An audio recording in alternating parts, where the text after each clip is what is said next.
Gig Gab, episode 495 for Monday, August 18th, National Ice Cream Pie Day 2025. I know, it's delicious. You don't get a lot of ice cream pie, though. I haven't heard of it. Today's the day.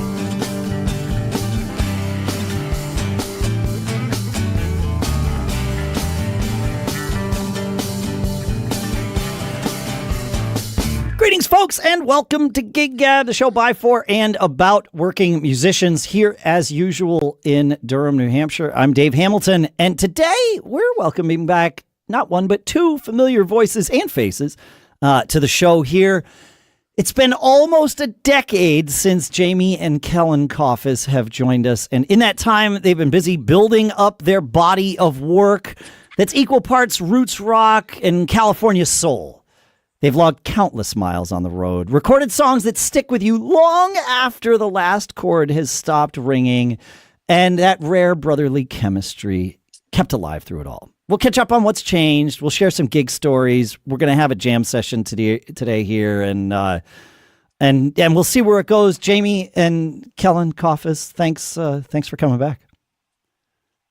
Hey man, thanks for having us. Absolutely, Thank you, Dave. I can't believe it was that excited long to see ago. you. That's crazy. Yeah, it's good to see you too. Yeah, we I'm sure I mentioned this in the show because it was notable, but it must have been 2021. I want to say that we actually ran into each other at a gig. You were playing in Portland, Oregon. We had the opportunity, so I remember it well. Yeah, Same. Was it the White Eagle Saloon? Correct? Is that right, Kellen? That's right. that was a McMiniman Brothers owned place. Yeah. Yeah.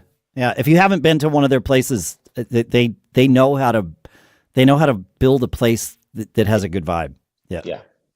That place. Yeah, that cool, was so for cool. sure. We had talked before and exchanged messages, and we're longtime friends of Paul Kent's. But you just happened to be in Portland. I don't remember the reason why now. Was it when your kids was in school or? That's exactly right. Yep. That's right. Yeah. Our son came was out. in school, and it was like, yeah, you announced your tour. I was like, what are the odds that and it was a night that we were going to be free anyway. Like, I think he had to check into his dorm, but had to wait. So we didn't want to just leave the day he checked into his dorm. So it was like, well, we're going to hang in Portland for a few extra days. We'll find stuff to do. And coming out to see you guys was it became the top of the list. It was awesome. Sweet. Awesome. Yeah. I love your songs and listening to your recordings, but being able to see it happen live, the harmonies that you guys sing and all the magic that you put together. It is, you bring your records alive, and your records are an accurate representation and reflection of the band that you are, and that's tough to do. That's not something everybody succeeds at. So I'm always impressed. Thanks. Thank Yeah, you. That's very nice of you. we try to keep. I mean, part of it is we kind of have the same lineup for almost the same lineup for 10 years. So that is a big part of it for sure. Yeah. That gosh, that matters a lot. And I mean, it can matter a lot. There are some bands that work great as modular kind of things, and that's its own thing. But I'm like you guys. I like the band. I like being in a band. Yeah, I love the band. That's always been a big aim for us since the beginning. We had, like Kellen said, we've had a couple of different members switch in and out, but it's always been, the goal has always been to have that continuity and the thing of that's getting a new drummer. It takes like a year to get back up to speed. It feels like, so Yes. like we've done that a couple of times now, and now our current drummer has been with us for about 5 or 6 years. I don't even know. It's been a while now. So like it's that's a big part of it for sure. We value that, the continuity. Yeah. Well, and I mean, it not only does it make things consistent with the sound, it also just makes life easier when you're on stage and you can trust that, okay, I've played with this person for years. Mhm. I know that if things go a little bit haywire, I know how they're going to react because it's happened before. Yeah, we learn the things you learn. Comfort level is huge, I think. We're really into that, and just like having the ability to kind of take it in a few different directions is also really important because it keeps it fresh. We don't have to be so beholden to like what we practiced or what we've done in the past. We can kind of everyone knows each other and can Yeah. react to subtle things that we might do, and you kind of just you know each other's tendencies. That's huge, and you can't figure that out if you haven't been playing it with each other for many years. So as you know, yeah. Yeah, there's no shortcut to that. I mean, having the right people also matters, but if you have the wrong person, then you might never get there, right? But yeah, it's great. It's great. When you guys are writing songs, when you're coming up with new material, how involved is the band in that process? And how, I mean, the question that I want to ask, and I'll use this as a term of efficiency, how much does the band matter in that process? And I, the word matter can, it's the wrong word to use, but I think you know what I'm asking. Yeah. Yeah. Yeah, the songs are. I think Jamie and I come with pretty complete ideas for songs just about every time, right? And then I think especially over the years we're better at like being open to things changing Yep. as we present it to the band, which I think is a skill that we've kind of developed a little bit. Just Yeah. But there's times when we come in, we're kind of particular. There's other times when we've come in with like, okay, here's a verse, and like, I think we've got a chorus here, but other than that, like, what are we doing? And it, then we'll collaborate with the band and get it there. I mean, but you know how it is, like sitting by yourself playing the song is one way. Get in there with the band. Okay, now it sounds different. We've got to change this part. And then getting into the studio is a different thing. And then getting on the live stage is a different thing too. So I think we've kind of like, I don't know, figured out that each stage is a little different and be okay with it changing. So to answer your question, I think that that the band is matters quite a bit in like the overall arrangement of the song. I think often like we're not changing melodies that much. We're not the groove might change, but even that is kind of set often. But arrangement, just where are things going? That once we hear it with the band, it does change a decent amount, I think. Yeah, I'd add on to that. Like, yeah, I agree with all that for sure. We write the songs pretty much, on our own, and you bring a skeleton to the band. That's basically how it goes, 95% of the time. But I will say that like the band very much informs, for me, my sensibilities in writing and what I might come up with, and of just being around them, I've learned a lot of like what can be done with a band. I know what, like, I'm kind of always hearing everybody in my head when I'm writing a little bit, like Yep. that's on my mind. And you're writing for a band, that. It's hard, like, as much as you're like, okay, just have this song stand alone, and it should work on a piano or a guitar, but Sure. it's hard to get away from the idea of like, I want this to be a rock and roll song, and like I know that it is going to be brought to the band. So you're kind of always thinking like, well, guitar could do this, bass could do this. I'm thinking drums come in here, I come out there. So like it's always, it informs everything. So I'd say it matters a lot. Like it's top of my mind, really. So um And no, keep going. That's fine. I have oh yeah, questions, but yeah, I mean the arrangement will change once everyone gets their hands on it, and you okay. just hearing a beat can change your whole approach to something. But yeah, like when it comes to the band, there's an idea of like where this might go. But like Kellen said, we've gotten better at kind of keeping an open mind to like, okay, let's just go with the what trust everybody else's instincts also. Yeah. Okay, yeah, that was kind of my question. Is even when you're hearing, as you're writing, you're hearing a drum groove. I mean, as a drummer, of course, that's the part that sticks out to me. But you're hearing a drum groove. But if your drummer has another idea, you're open to that collaboration. And listening doesn't necessarily mean you're going to go with that person's idea, but you kind of try and figure out what's going to serve the song the best. Yeah, and that's the part for sure. The drums are the thing that I can't articulate as well usually. Yep. That's the one that's like I'm not always very sure what's going to happen with the drums. Like I have an idea, and then also like that's the thing that I've learned. You kind of have to be the most hands off about in a way. Like Interesting. you kind of you hope that he's going to throw you back something that you're imagining, and most of the time it does get thrown back the way that you're at least close to what you might think is going to happen. But if it doesn't get thrown back to you in that way, how to like kind of navigate that, and how to be also okay with like, okay, well, this is where he's going with it. Might not have been exactly where I was thinking, but let's try to either meet in the middle, or let me try to kind of go with that way.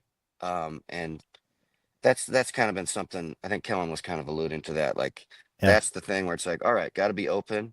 And that doesn't mean like just because you can't be too specific, because you might lose something. So you want to open-mindedness is very key in all of the arranging of these things, and try to easier said than done sometimes, because like For sure. You get very beholden on certain things, and but the more But sometimes being beholden, I as someone who has written very few songs in my life, but loves working with songwriters and trying to make that vision come to life in whatever way serves the song the best.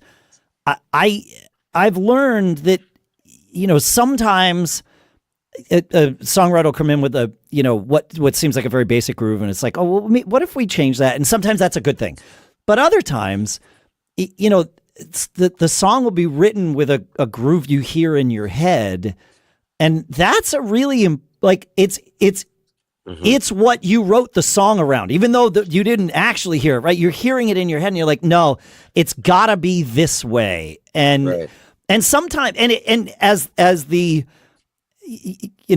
band member that's trying to help interpret and realize this vision, I see part of my job as like trying to understand, okay, this is one of those times, right, where I need to somehow, telepathically get inside that person's head and understand what they heard and try and replicate it as best I can.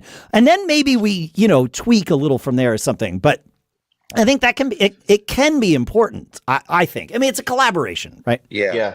I'd be curious what your approach is. Is it start as simple as possible, and then see where you've got room to be a little bit different, or is it okay, let's try all the crazy ideas I've got in my head and then strip them down and take them out? I'm definitely the latter. But only once once there's a trust relationship. If I was coming in and working with somebody brand new, and we didn't have this conversation up front, I would err on the side of the former, right? Let's just play a meat and potatoes thing, and make it feel really good. And if something comes to mind where it's like, oh, I want to try this, I might play it through once and then say, okay, I have an idea, let's try this. But it's go ahead. No, in a band environment where it's not our first rodeo together, I will generally overplay my way through the song the first time. And the reason is, once I've played it simple, I start losing the ability to hear different ways of playing it, right? So I'll mess with it and get through it, and then at the end decide for myself what if any of my crazy ideas I liked, and it might be none of them. And also then listening to my bandmates, and especially the person whose song it is, we're trying to realize, and ask them like, okay, I'll usually start by saying that was too much. Was there anything in there that you liked and that we should keep, and then we'll get rid of the rest? And that usually serves me well. Yeah. It's a tricky approach. Like I sometimes that can almost feel like it's like stopping from getting like for me sometimes I just want to be like, let's get from the beginning of the song to the end of the song. Let's see if we can just do it once and then start thinking about it and hearing if you're playing, you're going, I'm not feeling what the drummer's playing right now.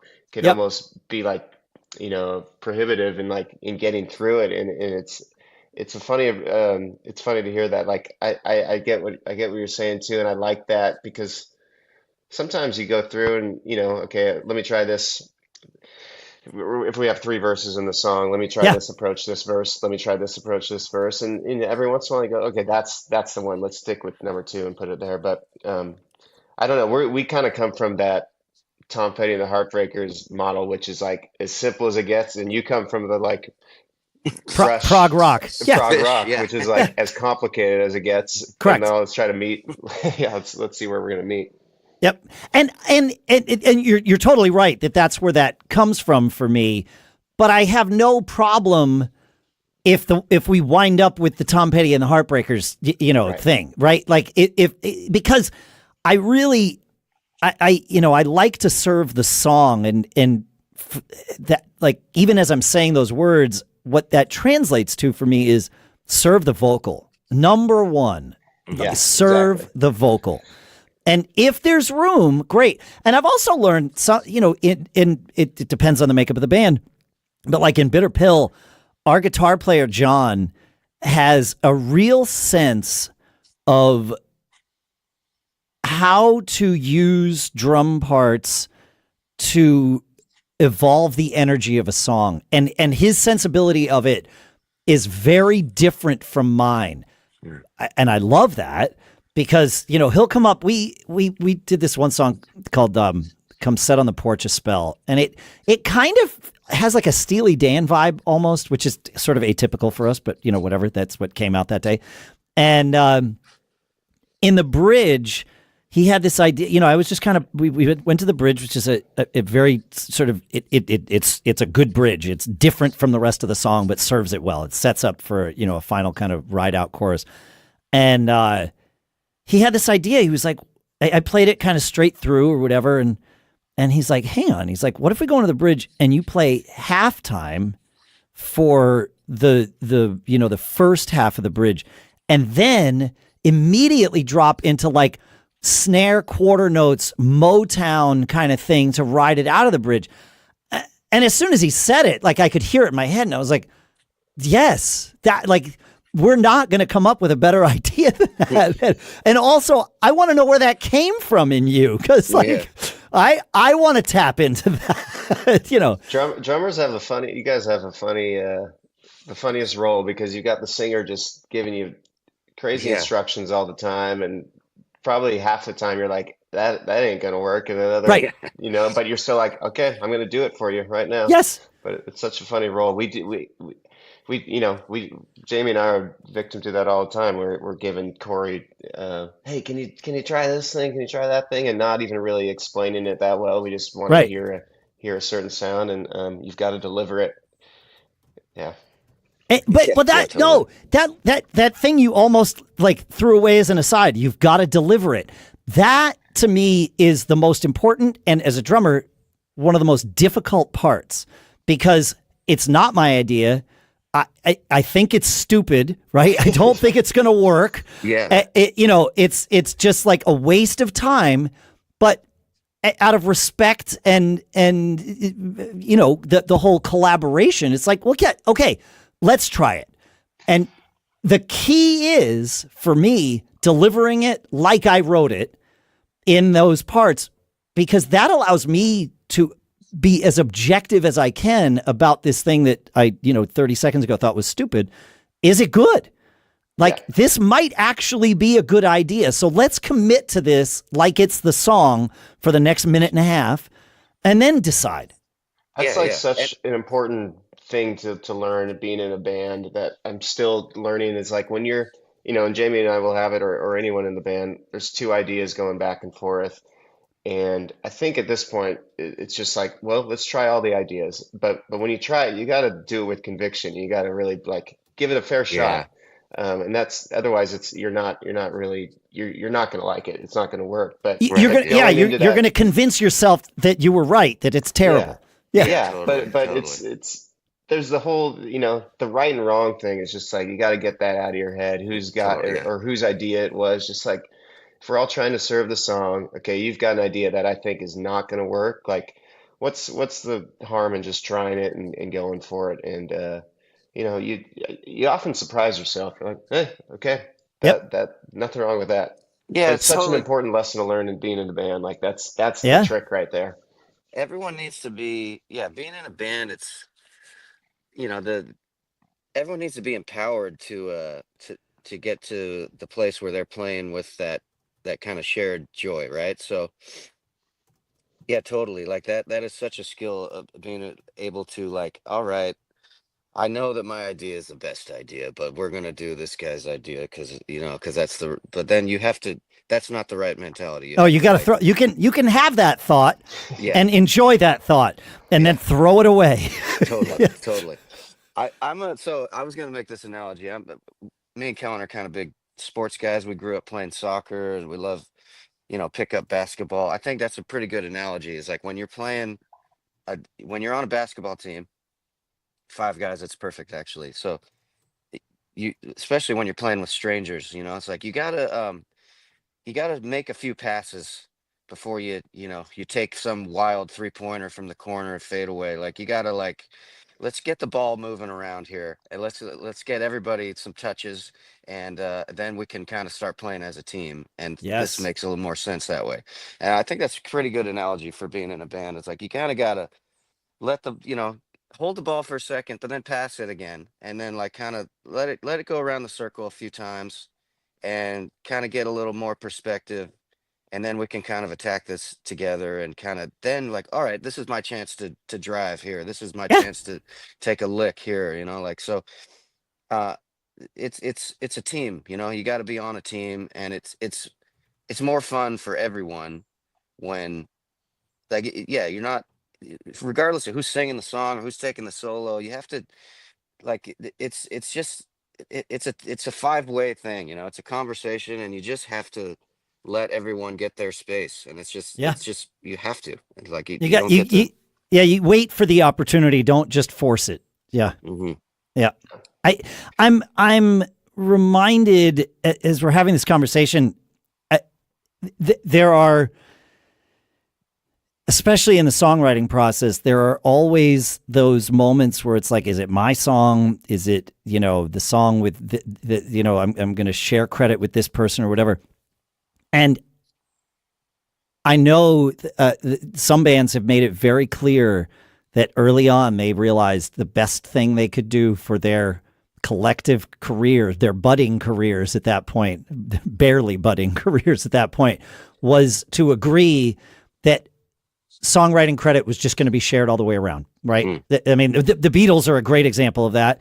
REM famously, it wasn't until they stopped being an active band that they would even talk about who had the germ of an idea for a song.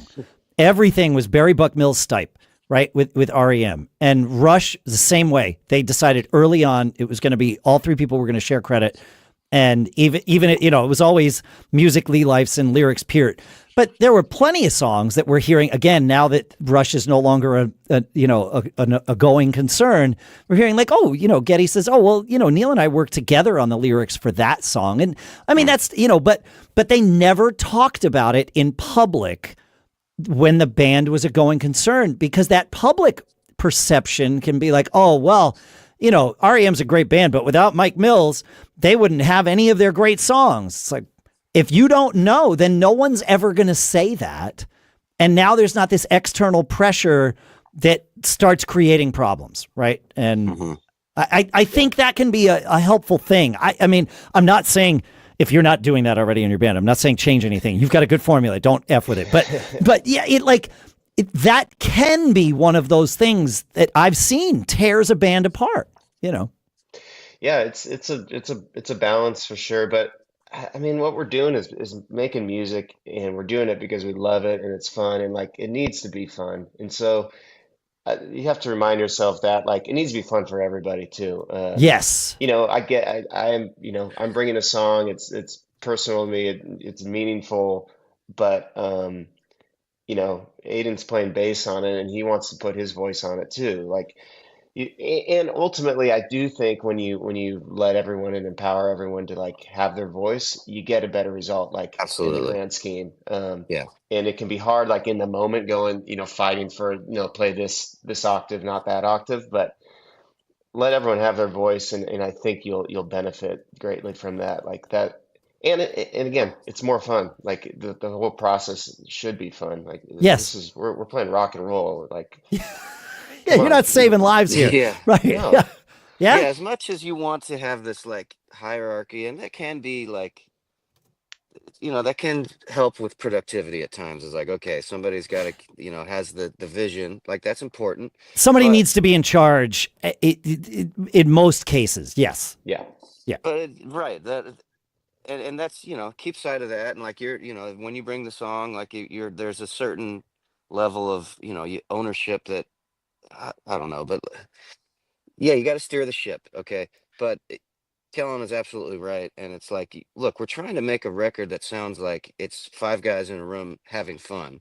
And the way you accomplish that is by just doing that. And it's like, and the way people have fun is Yeah. when they feel, you know, like they've came up with a part, or they feel, as a part of the song, and they feel like it's a part of them, and it's personal for everyone. And like they get to display their sensibilities, and they get to showcase their abilities. So like, and that's what you want. And that's how you're going to get the best song. And Absolutely. I think even if we can take that lesson that you want your record to sound like five guys in a room having fun, and the easiest way to accomplish that is to have five guys in a room having fun, right? Yeah. But Yeah. you want zooming out, whether you're playing your own songs on stage, whether you're playing somebody else's songs on stage, you want it to look like five guys on stage having fun. And the best way to accomplish that is to make sure that there are five guys on stage having fun. Like, Yeah. It's hard to hide it when you're not having fun. It can be hard to hide it. everyone knows. Yeah. Yeah. And you only need like a small taste of that thing to just to know that like that is not, we cannot go down that road of like, Right. there's no like this you have to curate this environment. So like, it's got to be a five-handed, five-fingered hand. And it's like, that's the only way it goes. Yeah. And yeah, like once you dip your toe into that hole, like, oh, this guy might not be as engaged as you might have been a few months ago, that it goes sour so fast. That It is just poison. sucks. That is poison. Yep. Yeah. And it grows. Yep. It's Yeah. It's it's super important. So important. And yeah. and because the opposite is so much fun too. Like when it's working, it's like, this is the best. And like when you're doing it that way, everyone gets better. That's where the cool ideas come from. And I know, Well, when like, everybody's free to just not feel like they're fighting for their job at every moment, or fighting for their existence in the band at every moment, right? Like that. I've been in bands like that, and it's awful. I mean, talk about a toxic work environment, right? Like you haven't seen a toxic work environment until you've been in a rock band. No, That's the thing. Like being in a fun rock band, there's like nothing more fun, and then being in a band that's not having fun, there's nothing worse. Like, because what you're driving super far, you're loading in, you might not be like, the show is not even fun. Then what is the point of any like that? Like I said, that part has got to be, you've got to really enjoy that part. And I think it's important to notice this. I was just telling this story the other night to some of my bandmates in a different project, but we were talking about gigs that aren't fun.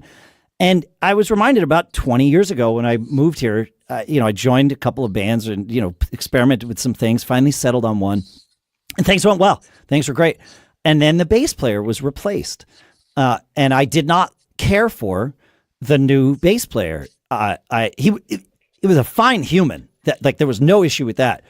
Didn't play grooves well, played out of tune. And it never got better, right?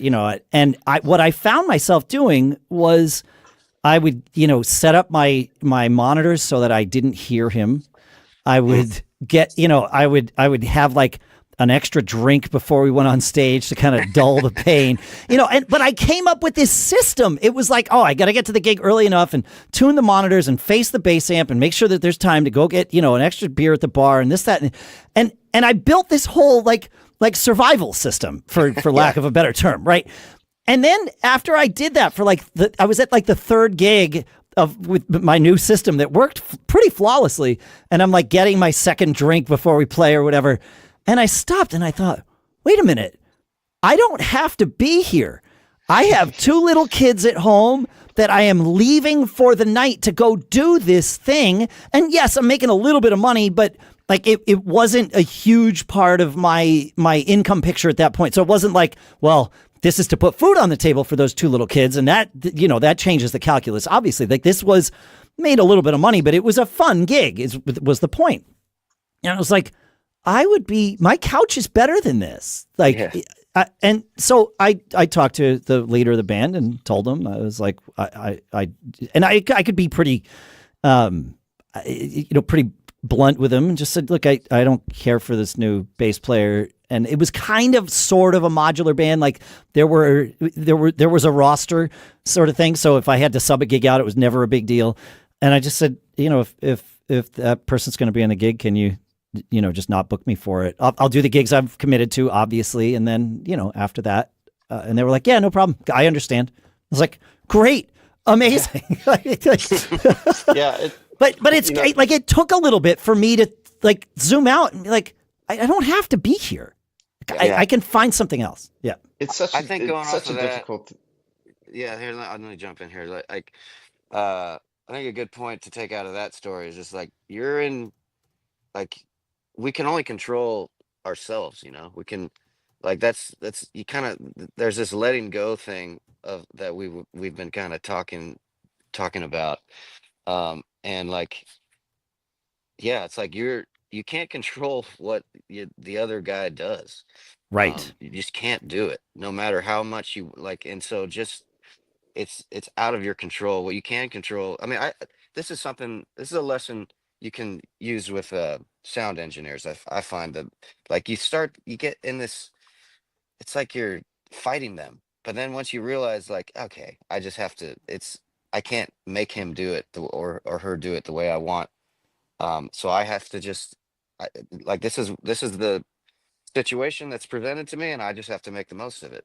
Yes. And once you kind of let go, like, it's amazing how like that can happen almost like every other gig. It feels like, okay, 3 songs in, I'm sick of being mad. I just want to play. So yes, like, yes. So you just like that happens so often to me. It's like, all right. And then as soon as I do that, everything's great. It's fine. It's totally fine. I had a little moment like that the other night. A little tantrum at Set Break. We did this Taylor Swift tribute gig, which I actually want to share some things because I learned some stuff. But we rehearsed in the venue the night before the gig, which was great. Able to get set up. We did like a 4-hour, maybe 5-hour rehearsal the night before the gig. And so everything was set up. We got our ears tuned. Everybody's on in-ears for this. It's a fairly big theater, about 250 people, 260 people, something like that. And everything was great. We come out on stage and everything is not great anymore. Like, typical. I was convinced that the engineer was changing gains, which, any engineer worth their salt knows that if you got people on ears, once the gig starts, once their ears are dialed in, you cannot change gains, right? And they did not change gains for clarity. That's what I had in my head. I'm like, the only way this could have, I couldn't hear my drums anymore, which was like bizarre to me. And everything was like, it was just weird. I'm like, what the hell's, and so I had like a little tantrum backstage at Set Break, but it's like, okay, now I'm going to chill. And, I went out and redialed up my ears mix, without having to do it like while I'm trying to play and, read and follow a click, which was interesting. And I went and redialed my ears mix, and then the second set was great. But but part of redialing my ears mix was I have to let go of this image of perfection that I'm going for. And I don't necessarily just want to be in survival mode. I want to be in enjoyment mode. And the bar for that, at least in terms of what I'm going to hear in my ears, is less than what I thought it would be when I arrived. Totally. Right? 100%. You got to get over yourself. Yeah, and then I talked to the engineer at the end of the night, and I asked her, I said, did you happen to change gains? And she's like, no. Did it sound like I did? And I said, yes. And at that moment, the entire band chimed in, yes, also same, Yeah. And what we realized, she had put a single overhead up over the drums, which was fine, except it was not aimed straight down at the drums. It was aimed sort of across the kit, which when there was no one in the theater sounded great. Because there was no human voices. There weren't 250 human voices, 30% of which were like between 8 and 10-year-old screaming girls, right?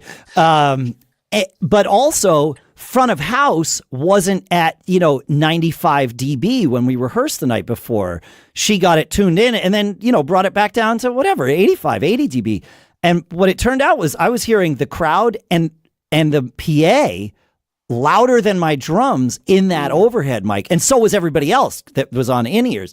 And so we learned a lesson about, okay, don't do that again. Aim the mic, like put it where most people put it. That turns out that's why, but it was just one of those things. And we all had to get over it because we needed to make it through this gig and make it fun. And we did. And it was great. And we learned more for the next time. And it's like, it all came out okay. So it's such a funny thing with like your expectations, if often, let's say we show up at 3, load in, sound check for an hour and a half or something, and then you're on stage. And like you guys showed up the night before, you rehearsed, sound check for hours.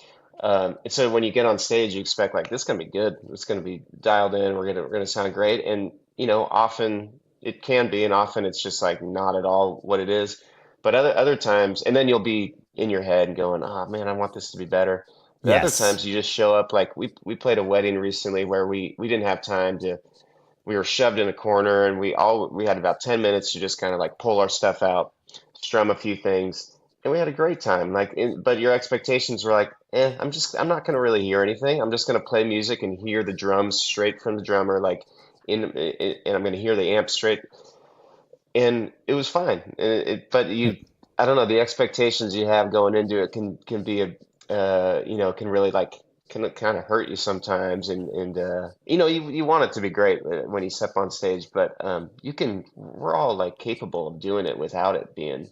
We've all done it without it being perfect. So many times. So many times. Yes. Yeah, the reason more often than not that gig was easy is a product of your attitude and the way you approach it. It's not because that the sound was perfect at that wedding. I know what you're talking about. It was just because we just knew that it might not wasn't be, gonna or be. It wasn't gonna be. It was a throw and go. Yeah. Yeah.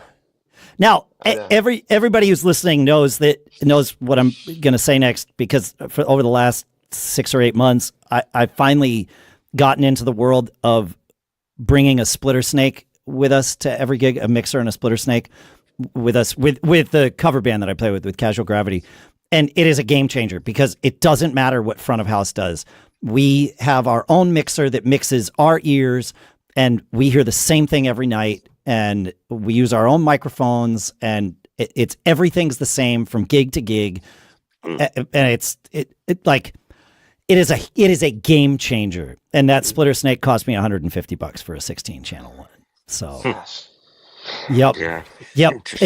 That is my advice to anyone who wants to hear it. I learned about splitter snakes on this show probably right around the time that you guys came on. We had a guy named Dan Meblin who plays with a band called Pop Fiction out there on the West Coast. And he was like, oh, he spoke about it like it was the most obvious thing in the world. And I was like, oh, that seems like a good idea. I wonder if it's too complex. It's not complex. It's very simple. And most engineers love it because now They don't have to do you want more vocal in your monitor? Do you want less? Do you want more, that you don't have to go around the horn and do any of that. It's just done.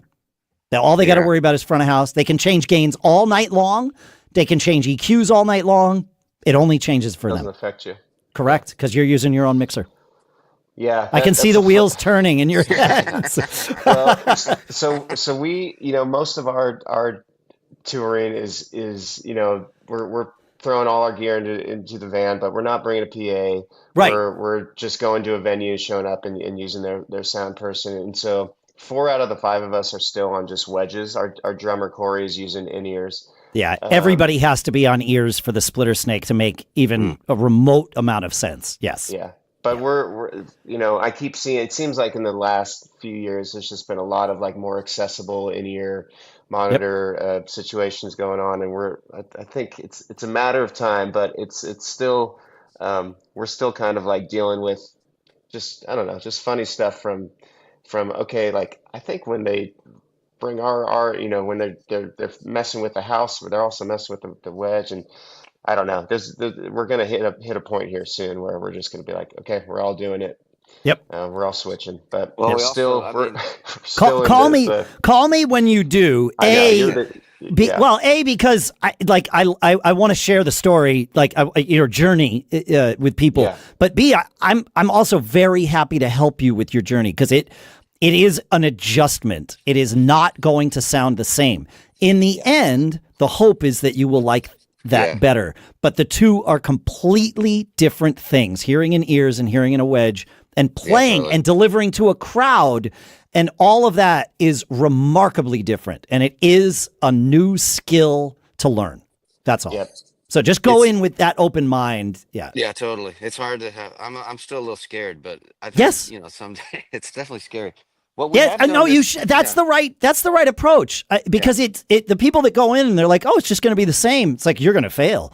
I can tell you, it's not going to be the same. Not going to be the same. Yeah, it's not going to be the same. A second to get used to, for sure. More than a second. I've heard that same story from enough people that Yeah. It's like, hey, by the time you figure it out, though, it's a game changer. It is the consistency and the fact that your ears aren't ringing at the end of every gig is pretty good. Yeah, totally. So, I mean, well, this summer we were backing up. We did a bunch of gigs backing up this guy John Craigie, and he travels with his own front of house guy, and so getting to do that was also a game changer. Just getting that familiarity with this person knows. Not only is he saving the scenes from night to night, but he just he knows what we're supposed to sound like. He knows our gear. And he's good at it. And he's a nice guy. So there's that reliability of I'm not worried about that. Who knows who these sound people are from gig to gig at festivals too. It's just such a wild card sometimes. And the amount of time you might get to set up is unknown. There's so much variables go into, and you're negotiating. I think one of the things about that I've never stopped to, I certainly do it and I put a lot of energy into it, but I've never stopped to think about how much of a distraction it is you're showing up knowing that you have to negotiate a new relationship with this front of house engineer that is extremely vital to not only your enjoyment on stage, but the crowd, the audience's enjoyment of your set. It's so critical. And it's so stressful. I never stop to think about how much emotional energy and time that you have to put into that at every freaking gig. Yeah, you gotta and then when it's not going well and you have to do this weird, you have to become this actor and you have to try to figure out a way to control. It takes so much energy and a bit and oh, man, and none of us are really qualified to do that. We're smart enough to we're getting there. Yeah. I mean, we've gotten better at it over the years. You have your tricks, you know how to but you have to kind of morph into this different person to when it's not working, figure out a way to talk to them that they're that's going to get them on your side, as well as make them understand what you're asking for. And it's just so Because I'm just not smart enough to do that on a night to night basis, and it's just I have it's so hard. I have like a checklist that I go through. The first thing I do, I say hello, obviously, and then I text their name to the band so that A, everybody in the band knows their name, and B, I have a reference in case I forget their name, right? Smart, so I do that. Yep. And then I try to find 2 things that I can offer as like helpful information that I know about our band that would help them do their job, right? And it depends on the band or whatever it is, but I always offer 2 and space them out, right? So that, it doesn't seem like you're trying to stack things here. Yeah. And then it's like, hey, I'm sure they never sent you our advance because nobody ever does, and I know they got the advance, obviously, but right. give them an opportunity to save face. Yeah. And then it's like, but if it's possible to get a feed for my in-ears, I'd love that. That would be great. And, by that point, you've developed a little bit of trust. Okay. Oh, yeah, I can get you that. And I tell them XLR 1/4 inch, totally fine. I can adapt from there. And like, great, I'll send you a whatever. And I say, excellent. And then a few more minutes, maybe some small talk. And then it's like, hey, I am fully comfortable mixing my own ears with my iPad. If you don't want the headache of it, I'm happy to do that. And hopefully by this point, not only have I built some trust, but I've also proven that I know a thing or two about sound, and I can get yeses out of every one of those things. But like, even just explaining that took a lot of time. Yeah. Why do we have to do this? Totally. I think after this we need to listen to one of your podcasts with a sound engineer where they're complaining about musicians and their relationship with musicians, and then we'll That's right. We'll fair. Re-level. Yeah. That's right. Yeah. You'll re-level. That's right. Yeah, for sure. I mean, that's totally fair. It's 100% a two-way street, and I like the checklist idea. I might steal a little bit of that. I mean, I kind of do that already. Please. It's like you want to seek them out. I want to make sure I learn their name quickly. You just want, let's get this friendly as quickly as possible. Yeah. Yes. Yeah, and like we're all working together here. Shared goal. Yeah, That's right. Yeah, totally. And I'm not going to get annoyed with anything. No, Nope. I am the chillest guy you've ever met. Believe me. If I throw a tantrum, it's going to be in the bathroom, and you're not going to see it. That's right. Yes. Yeah. It's so funny. Like how we're just like on guard. Yeah. It's like it's that on guard. Like cortisol levels are up just because of that, and that's not a good way to roll into a gig where you're supposed to be like, hey, everything's cool, Yep. But it's what we do. It's what it does get the adrenaline rolling. So there's that. There's something still fun about it. I still enjoy the song and dance and I don't know, even like just the loading in and you're talking with them while they're loading in and there's always often characters because just like musicians are going to be characters. Like who would be if you're voluntarily doing these jobs, like. Yeah, that's not something that a whole lot of people are cut out for. So right, no, it's not, and unfortunately, some front of house engineers are not cut out for this job. Totally, yeah, absolutely, yeah. The camaraderie is very, very vital. If you can get that going early on, I mean, by the end of the gig, it's always there, right? Yes. Hardly is there a time that you've left a gig where you're still fighting with the sound person. Like you always get there by the end. You do. Like, it's true. Yeah, you negotiate some version of a truce at worst, right? Yeah. At least, we're going to talk about you later. But right now, it's like, okay, cool. Like, good job, everybody. Go team, except for that person. Right. But it's true. We're on the same team for those few hours. We are on the same team, and they are a critical part of it. So, like, you got to get them. The same thing with, like, we always joke about it seems like there's a few songs, and it happens like late in the set where Jamie and I will look at each other for one of us are singing and you'll just hear this like, a really remarkably loud reverb or echo on the vocal, which just seems like a pretty, like bold choice for a sound person to make.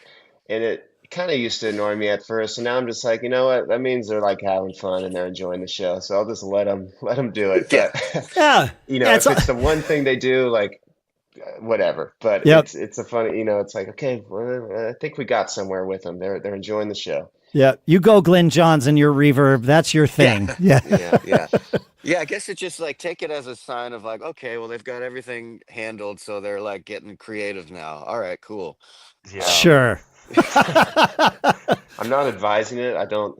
Right. Yeah, I Yeah, never I would said to say do sound that. people Yeah. don't do it. Yeah. Totally. Yeah. Yeah, it is I interesting. Yeah. I translate that over to way less like critical part of the show, but like I always try to with the other staff that's involved at the gig, like I always have a fun time trying to like, get that camaraderie going with the servers and the bartenders and stuff. That's always a fun challenge, which like, because it's less critical, right? And you're not gonna Yes. it Yes. doesn't matter. It's because if you fail there, it's like, okay, whatever. Like they didn't like me. I don't know why, but Yeah. like, Yeah. but that's a fun thing too. Like if you can get there where everyone's, you're friends with the bartender by the end of the gig, that's a good gig. It's a good, well, I feel like that, I think that's a really good piece of advice is if, when you get there, you just start making friends with everyone because eventually there's going to be people in that room that you want to like the show that you're about to put on, right? Mm-hmm. And if everybody is jovial amongst themselves, but also if they see the bartenders interacting with you in a productive and fun manner, like that's going to communicate something to people. Like you're always, well, I mean, we say it, right? Always be performing. The reality is, if you're in the room, you always are performing, even if you don't realize it, right? And so start just setting that tone. I think there's more to that than just it's more fun for you because it is, right? But I think there's a it's about success metric there. It's Yeah. about curating a fun environment and like it's proving to people like, hey, when our performances are a fun night for everyone. Like that's the idea. It's a good That's time it. out. That's it. Yeah. Right. Yeah. Yeah. We were getting We're interviewed bringing a recently. positive energy to your town, and you want to be a Yeah. part of this. Like that's what we want our brand to be. Is like we are happy people that are positive. Like that's Yep. the idea. Yeah. Yeah. Yeah. Somebody asked me recently, and I kind of said it as a joke, but they were like, if you could go back 15 years and give your younger self advice on, what would you say? And I just said, say please and thank you a lot to everyone you're around at these shows, and take responsibility for mistakes Hmm. even if they aren't yours and stuff. And it really, this is true for probably I'd hope any profession, but it's a hard like. We're often all driving a long way. If we count it up by the hour, none of us are walking away with any money, and we're staying there late. And like Jamie's saying, just make it a positive experience. And if you can just those little things, like man, they go a long way. They They do. really do. Please and thank you cost nothing and yet Yeah, buy so much. yeah, Yeah. yeah. And you're right. You're always performing. You're there. This weekend was funny. We had two gigs, and I think it was because it was we were playing outside and it was hot, but we kind of ended up having like our sound checks pushed later, and we had to basically do like public sound checks. Yeah. Where people were entering the show and we're still sound checking. And at that point, it's like it's not a sound check anymore. Oh no. We're just performing a show, and like Yeah, people are we're gonna clapping and we're stuff. Yeah. performing the sound check show now, and it's like Right. that type, and you can't make a face about it. Like you got to just I don't know. The whole thing is like from the time you arrive at the gig to the time you leave, like you are. Your reputation's at stake for not only yourself but for the band and Yep. the people you're with, and just be aware of that constantly. Yes. Yes. Yep. Be aware of and this is mainly to myself, be aware of your audience when you're throwing your little tantrums, Yeah. Yeah, Yep. totally. Hey, tell us about your Taylor Swift gig. I'm curious. Yeah. We do these tribute. Well, they are billed as celebration of nights at this theater near me here. We've done, I don't know, 6 or 8 of them over the last year. It's sort of a new series that they built up. We did the Beatles. We did a Queen Bowie night. We did a Zeppelin 3 nights, actually, that. Bob Dylan. We did a Fleetwood Mac one about a month ago that I definitely shouldn't have played. That was like at the peak of when I had Lyme disease. I have no idea how we made it through that gig, but we did. And then we did this Taylor Swift thing.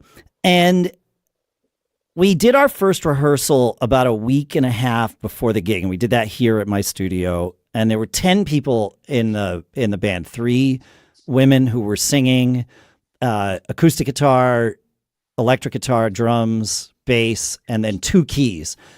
And when we talked about this up front, it was like, okay, well, the conversation that sort of happens for all of these is we're going to take these songs and we're going to play them, and however they sound when we play them is how they come out, and you try to do justice, obviously, to what a crowd of people that's coming for a night of Fleetwood Mac music is going to hear, but you kind of let yourself be a part of it. It's like you take the formula of the song, put it into these 10 people, and out the other side comes our rendition of, and it's fine.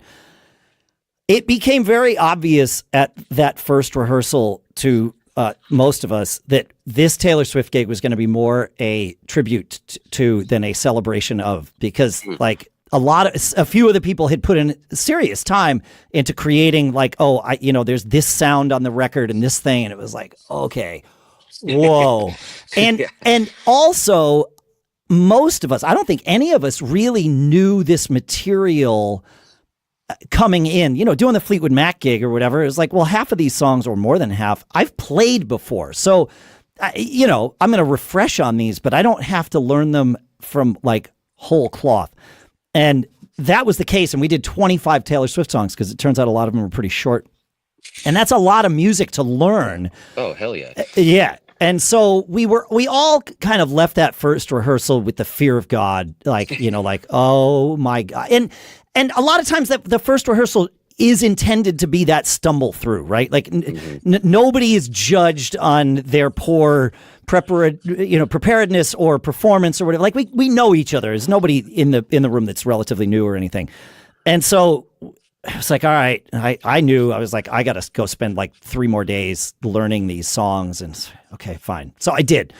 And then about 2 days before our load-in / rehearsal, our bass player's like, I think I'm gonna build clicks for every one of these songs.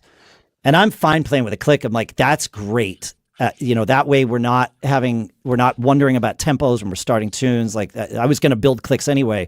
He's like, but I'm not just going to build clicks to start the songs. He's like, I'm going to build them for all the way through. And that way there's like 3 songs we want to have some tracks to have like, the right sounds from the record. I'm like, yeah, fine. Great. Sure.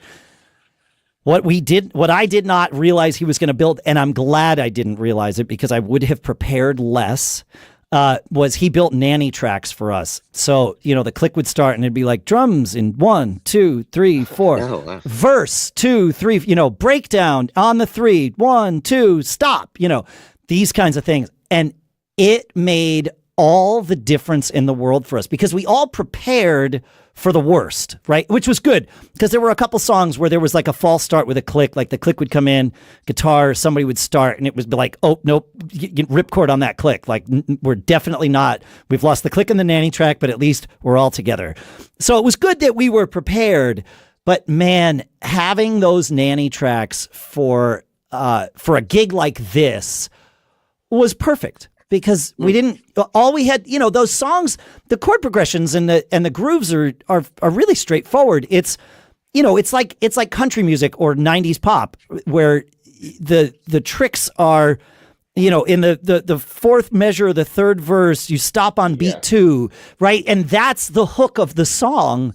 And it's like, well, shoot, how am I going to remember that? Yeah, those songs are very particular. They're particular. Yes. Yeah, every verse is like she might sing the next verse a little bit differently. There's like a double chorus, and I bet you found this though. Like not that I know the whole catalog, but I've heard enough of them.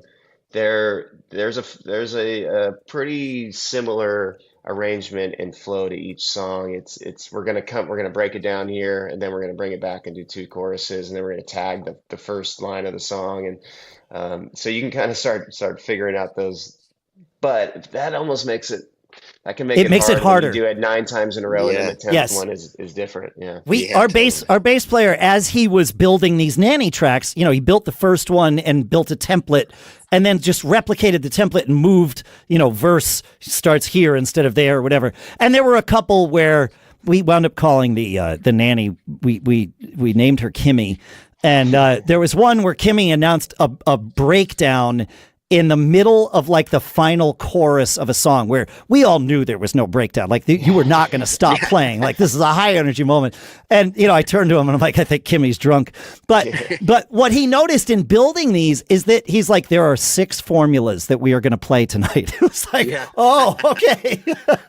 Yeah, totally. So you're totally right. Yeah. But that makes it even harder. Like I had one song that was like, play the same groove as the last song, 15 BPM slower.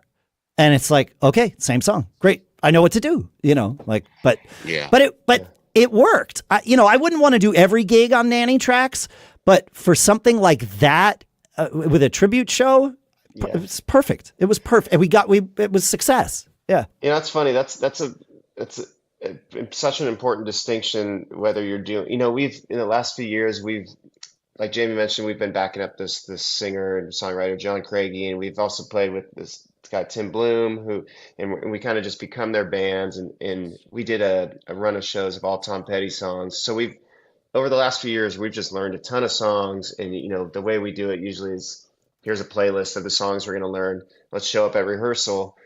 But, and often that first rehearsal is really just to kind of like check in on everyone and go like, okay, did we all hear this the same way? Are we all like, is that a minor or major chord, whatever it is. Yeah.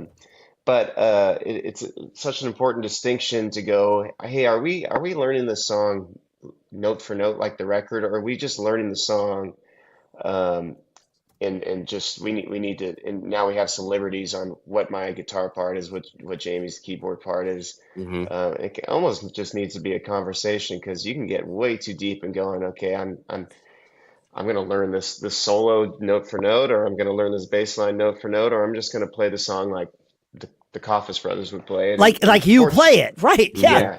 Unfortunately, we could usually have the liberty to be like, well, our choice is usually like, this is how we're going to do it like this. But you do have to make that distinction. It's such a different thing. Are we doing it just like the record, or are we doing it like us?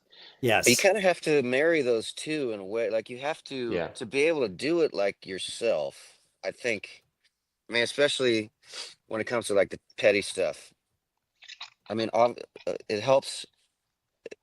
We are so familiar with that music that, sure.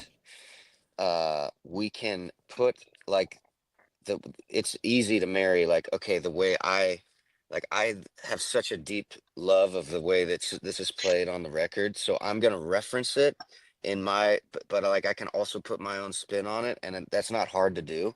But like if you don't know if it's like Taylor Swift, like you can't. It's not the same thing. You're not like, it's not in my bones, man. It's a charming. It is very charming when it's like, oh, he knows that so well, but it's akin to the record, but it's not like it. Yes. And that's pretty neat. Like that they, that can be a really cool part of it. But there is sometimes it's you can't do that if you're not as familiar, or you have to decide like, this is the thing that I'm going to go note for note, because that's the essence of that is like, I was like, I think that's a very interesting concept, deciding, and it can even happen within a song, like, okay, this solo I'm going to do this way, this little thing coming out of the chorus like has to happen.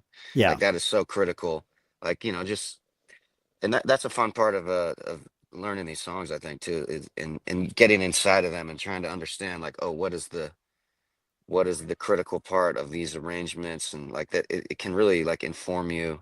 Yes. Your performance, and then just your sensibilities. Even if you're just interpreting a song as opposed to playing it note for, or especially if you're interpreting it, that there is a skill in listening to a song and saying, okay, these are the elements that are the most important ones that will communicate to people, this is a song you've heard before. Totally. Yes. And it's important, like some people are better at that than others, of just hearing like, okay, I see this little guitar lick has to be there, or this specific drum groove, has to be there. Like Taylor Swift, Shake It Off. If I started that with a different drum groove, people would not know what song it was. And then when they found out what song it was, they'd be like, what's wrong with this? But like, that's okay. Like that's part of the song. It's an odd song to begin with, but whatever. It's fine. I think, also, go ahead. We just played in part of a show. We only did a few songs, but we were part of an Abbey Road tribute show. Mm, And talk about an album where it's hard to miss any, like, people know everything seems signature to every one of those yes. songs. Like, Yes. and you kind of got to catch all of them. Like everything George plays is like, that's so important to the song. Um, and then, but there's moments here or there, like, okay, I can do this. But I think Jamie's right. Like showing that your familiarity with it, like, is pretty important. But with that said, during that show, we had, I'm forgetting her name, but just an incredible piano player came up and Holly just, Bowling.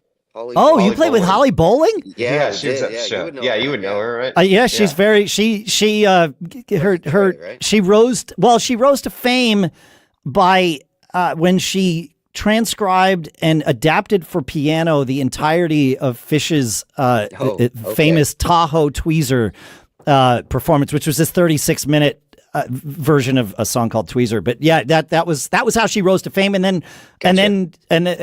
but she was very talented before that, of course. You know, Yeah. but Insane. Yeah. yeah, Yeah, so that's great that you got to play with her. I know Wow. it was amazing. She showed up on "Oh Darling" and a few other songs, Oh, but she had it kind of perfect. She clearly knew the song really well. And then in the middle, they said, "Why don't you take an organ solo?" And she just tore it up. It was yeah. Yeah. incredible. Didn't sound, it's nothing. There's not an organ And solo in "Oh Darling," No, but it but was there so could be. cool. yeah, Yeah, there could yeah. be. Maybe And there maybe there was should on have this been. thing, Yeah. which is Yeah. like, yeah, Yeah. yeah. Anyway, Wow. Oh, that's I was gonna, amazing. That's so yeah, great. Love it. yeah, that was yeah. cool. I was gonna say, like, it kind of gets to, I know that, like, when we're picking covers, like, something that I think about more now is, like, why this song? Why are we picking this song? Like, Yeah. and Yeah. I think it's important. Like, it's something that you want to be able to communicate to the audience in the song. Like, there has to be something that's like, why is this a choice that we're making? And like, what does this have to do with me and our band and our history? And like, and Paul, it's pretty when we esoteric, but yeah. when we would do when Paul Kent and I did the show all the time. And by the way, Paul is on the show next week, so you folks everybody can look Uh, forward to that. okay. I have to acknowledge though that Paul and I pre-recorded that episode before the three of us recorded this one because there's going to be some time. Linear time doesn't exist. It doesn't matter. Don't worry about it, folks. No, Uh, no. but Paul liked to talk about vanity songs in the context of a cover band, and that would be a song that you pull out because you like it, but Yeah. Right. nobody would know, and we had a lot of discussions about that.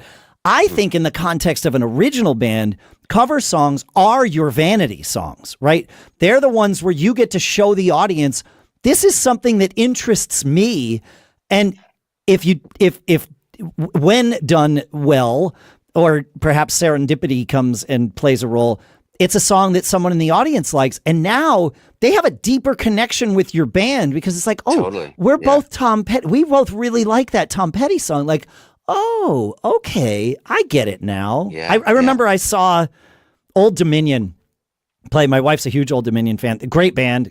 Obviously, those guys are fantastic songwriters. I mean, that's actually their day job. I think the Old Dominion thing is their side hustle. But and they played a good show. I knew a few of their songs, and it was fine. Like, I'm always good to see live music. And they came out for their encore and played a straight cover of Jammin' Me without saying a thing. They just like rocked it out, and it like, I couldn't help but be more endeared to them. Like, Totally. Yeah. oh, I see. Like, they played this for themselves. Okay.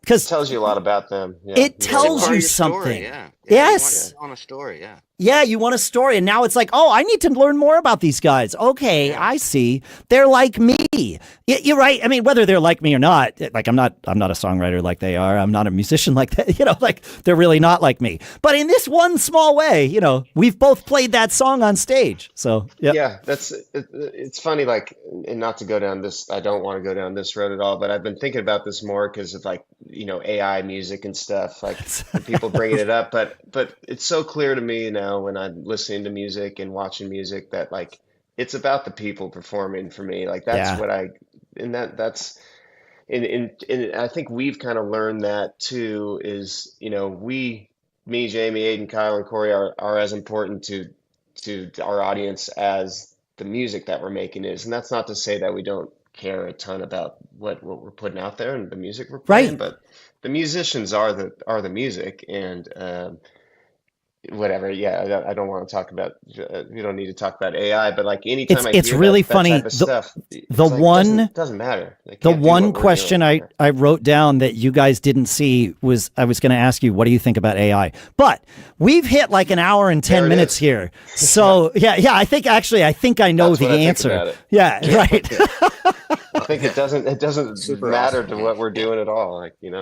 I mean, I think I would love to actually have a deeper conversation about that. And so let's not make it 9 years before Yeah. we do this again, shall we? Sounds good. Yeah, absolutely. Yeah. Yeah, so much fun to see you and talk with you. Appreciate I, you. I've been Stay looking in forward to touch. this. This is literally my 8th podcast episode of the week because I'm doing some travel. And so I've been like packing things in. And I have been looking forward to this. Like I was so happy when the timing worked out. I was like, oh, I get to cap off the week with that.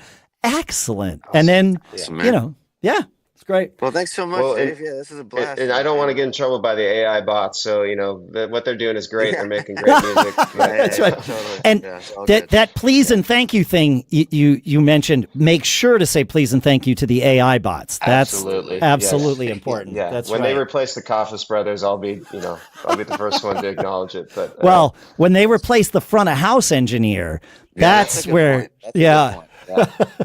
I can get on board with that, maybe. Yeah. Please tell people where they can find you. Coffisbrothers.com, Coffis brothers.com. And we're based out of Santa Cruz, California, but we get around the country, mostly the West Coast, but Yeah. we're just kind of always on the road playing, and our music's all in the normal places, but you can, if you just like you did, Dave, if you keep an eye on our website, we'll probably come through your town sooner or later. Yeah.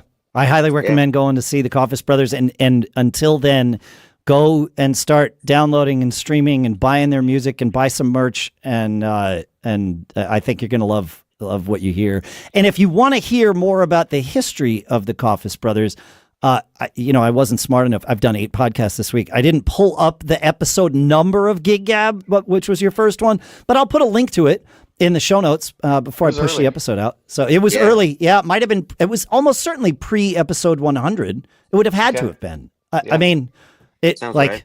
yeah, if it was 9 years ago, like the way math works with one episode a week. So Yeah. Good. awesome. Oh, cool, man. There are 3 words that we like to share with everyone before the show ends, and I think you guys know what these words are. But if you would like to share these words, I would love to hear you say them. Always be performing. Always be performing. Yeah. I love it. Couldn't have said it better myself, and certainly not twice. Thanks for coming. Thanks for listening, everybody. We will see you with Paul Kent next week.